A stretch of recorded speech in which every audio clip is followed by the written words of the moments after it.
Die hond bad. Daar is 'n perd in die pad. Die draad lê op die grond.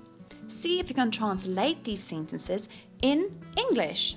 I will give you a few seconds.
You will notice I've highlighted all the nouns in red, the verbs in green, the articles in black, and the prepositions in purple. Let's get started.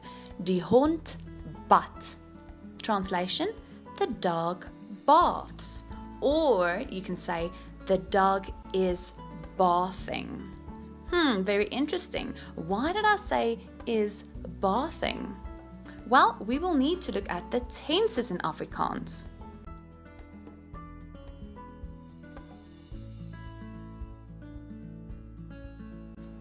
Before I discuss the tenses, make sure you know what a verb is. Verbs are very important in Afrikaans.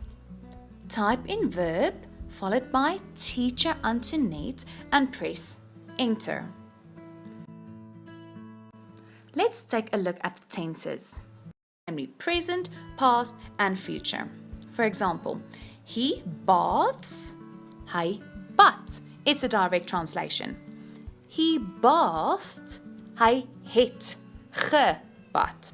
When you see Mr. Ed, you add het after the first noun in the sentence and ge at the end of the sentence attached to the verb. There are exceptions, however. In Afrikaans, there are verbs that start with be, vir, her, ont, onder, ge, and weer. Ge is not attached to them. You can't say gebeperk or gebegin. It doesn't make sense. There is another rule. If a sentence is written with was or were, we write was. Het and ge is not used at all. Instead, we rewrite the sentence as if it is written in the present tense. The future tense is pretty simple. The verb will is translated as sal. So to sum it up, the past tense in Afrikaans is what you will need to study and understand.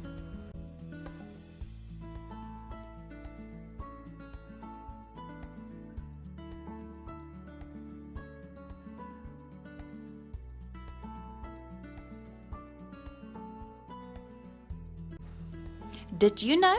Afrikaans do not have a present continuous tense. So when we say he is bathing, you've got two choices. Either you can write it in the present tense, hy bad, or you can use besig om te instead. So, hy is besig om te bad. He is busy bathing. The other two sentences aren't this complicated. Let's take a look. Daar is 'n perd in die pad. Translation: there is a horse in the road. Die draad lê op die grond. The wire lies on the ground. Let's quickly recap. Present tense.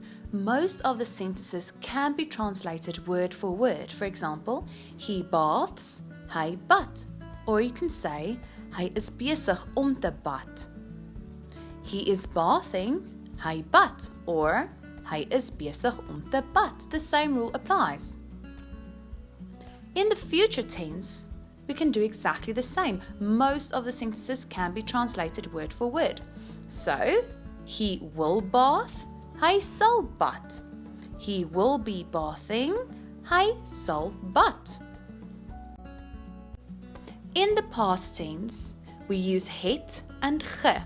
The only exceptions are was or were. For example, the boy bathed in the river. Die seun het in die rivier gebad.